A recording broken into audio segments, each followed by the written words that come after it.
the man relies so much on bluster and intimidation and trolling that it's not 100% clear what he believes or what he would actually do.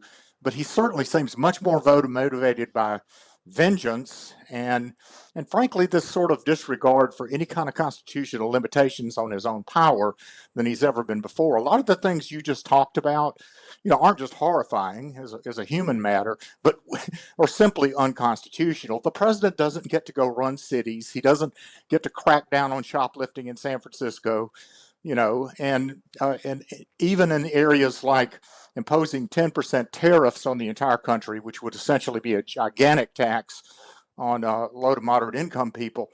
Arguably, the president doesn't have the power to do any of that. What do these things have in common? 10 new freedom cities, shooting shoplifters, and an energy policy summed up as drill, baby, drill.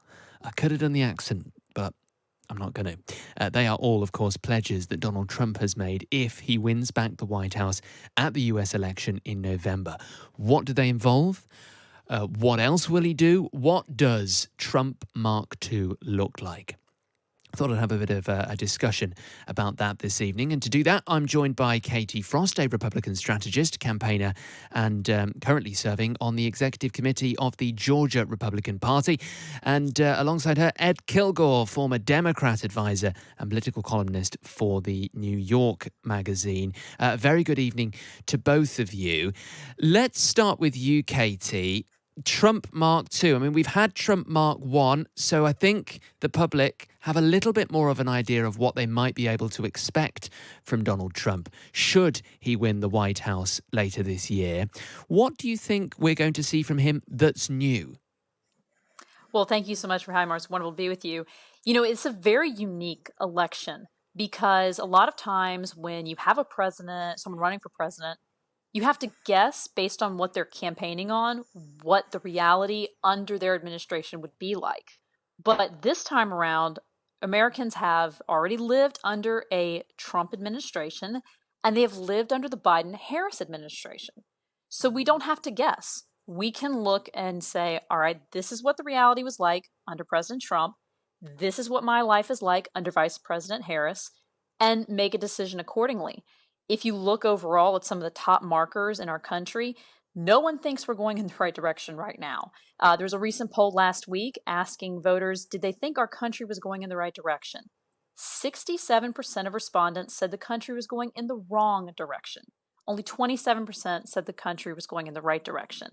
So that does not bode well for Vice President Harris. As far as what does the second administration for President Trump look like, I think we're going to see a lot of what we saw in his first administration. Focusing on energy independence was the first administration, and now he's talking about energy dominance, which if you look at inflation, that is the highest percentage marker under the Biden-Harris administration is the cost of energy. Okay. What can I believe here, though, Katie? Because I'm just looking down the list of the promises that Donald Trump has made so far in his campaign. And some of this stuff, I just think, well, this can't be...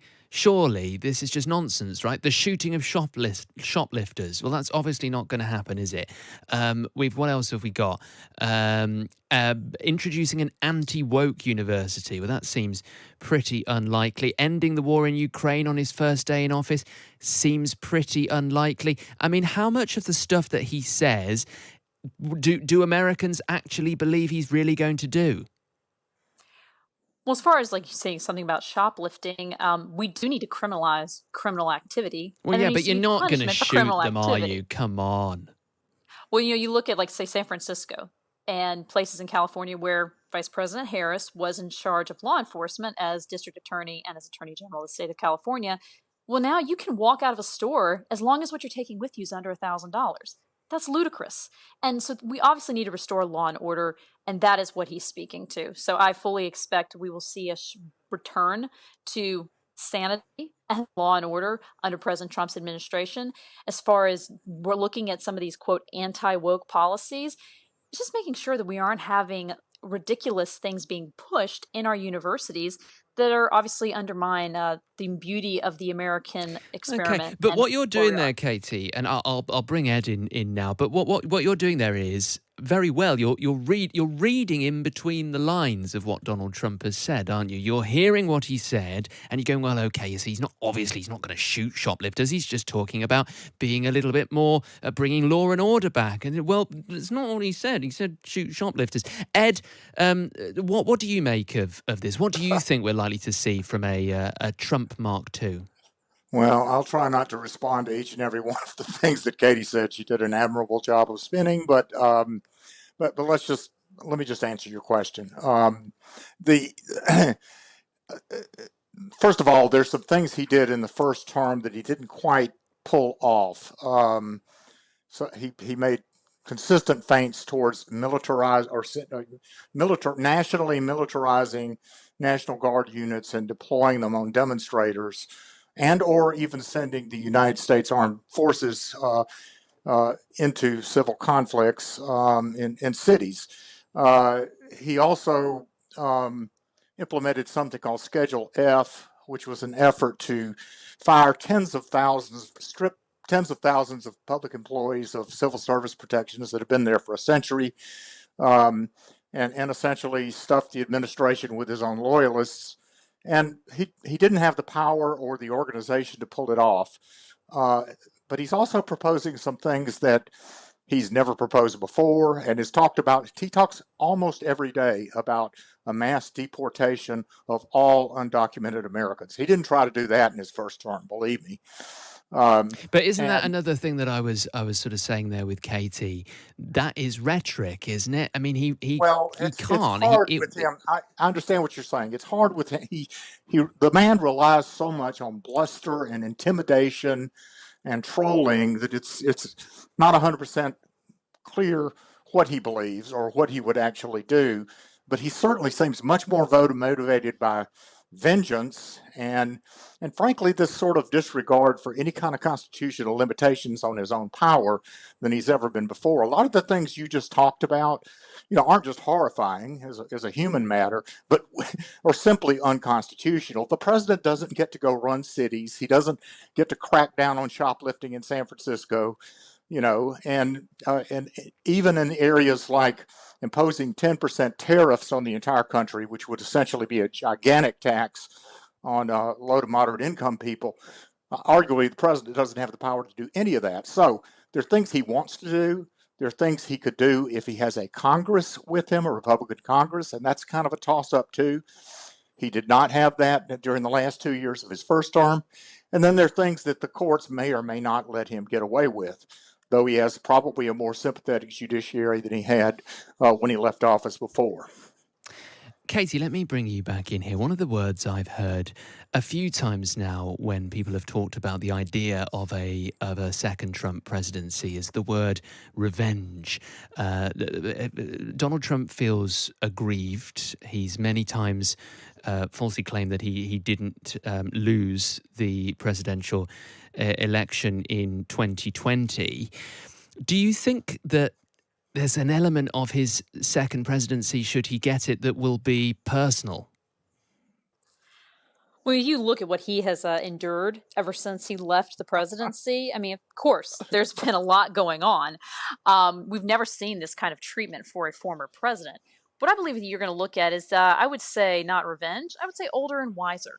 You learn a lot more going into your second administration, regardless of any president. You go into your second term with experience and the hard knocks of, okay, this didn't work out the first time. We're going to do this a little bit differently. That is what I anticipate seeing. I think he's going to come in and understanding. There's nothing like losing an election to show you who your real friends are. Many people I've worked with have said that. Everybody's with you when you win, but who sticks by you in the tough times? So I think he knows who his true friends are now, and he's going to conduct himself accordingly in his second term. It's a good point, isn't it, Ed? And also, is there an argument for Donald Trump keeping the people he knows and trusts close to him And that's what it's all about. It's bringing a team in that he knows he can work well with policies he knows work with his base, with the American public that he believes he has behind him, and indeed would have behind him should he secure a second presidency. So actually, is there an argument here that Katie's making that actually, you know, makes a lot of sense that Donald Trump could come in and do a lot of these things and do them well? Well, in theory, until you look at who we're talking about, the kind of people that he wants to bring in with him. And that's where the whole debate over Project 2025 comes up. I know Trump has rightly said he didn't write it. You know, Isn't that it? Well, he I was didn't going to afford say, to, isn't that a but bit of the a people slur who against wrote it, him? the people who wrote Project 2025, and I've read it all, are for the most part people that played an active role in the first Trump administration and are expected to play a major role in the second Trump administration. I particularly look at Russ Vought, former director of the Office of Management and Budget, who quite possibly could be White House Chief of Staff. He wrote some of the most inflammatory passages of Project 2025. And then you have Stephen Miller, who could be Attorney General. He's been very close to Donald Trump from the very beginning, and who is proudly going to be in charge of this sort of, you know, mass deportation of all undocumented immigrants. So yeah, I think he will have people close around him who he knows and trusts, but I'm not sure Americans are going to be real happy with their views either. Casey, what's the one thing you'd like Donald Trump to do on day one of his second presidency, should he win?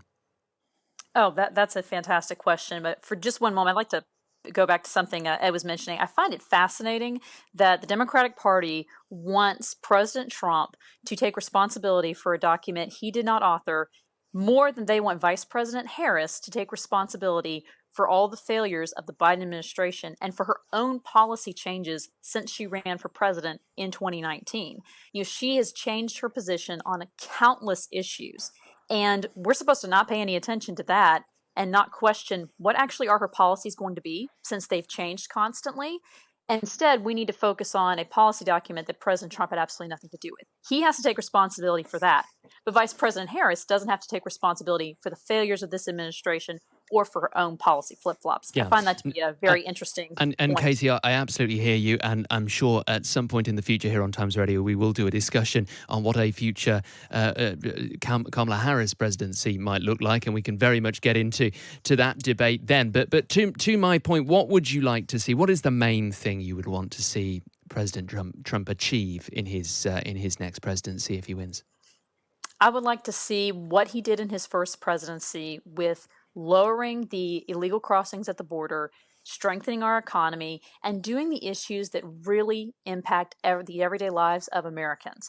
Getting inflation down, securing our border, and making sure we have a thriving economy. And I believe he will do an excellent job of that. Ed, one final word from you then. You've heard what Casey's got to say about what a Trump presidency could look like, and how Donald Trump will be hoping to win over the American public as the election campaign continues.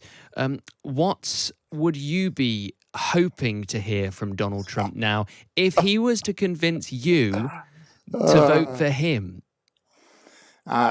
Because he should be trying to win people from the other side, shouldn't he? I would hope he would say, you know, I talk a big game a lot, and I really like to scare people and amuse people and troll people, but I don't mean all this stuff. I really want to focus on the basics, the sort of things Katie talked about. If I really thought he was going to do that, I would be much less concerned about the future. But what I see is a man who has constantly expressed, you know, lawless behavior, self-indulgence, attitude of hostility towards anyone who doesn't agree with him, and most of all, just complete disregard for the U.S. Constitution. If it's that Donald Trump, yeah, I think we all ought to be worried. And I think Republicans ought to take a little closer look at who he hires if he does become president, because there's some pretty scary dudes in his retinue. Well, I've no doubt that Donald Trump would refute a lot of what you said there, Ed, but we are out of time. Thank you so much. Really, really great to get the thoughts of both of you this evening. I appreciate you coming on. Katie Frost, a Republican strategist, and Ed Kilgore, political columnist for the New York Magazine.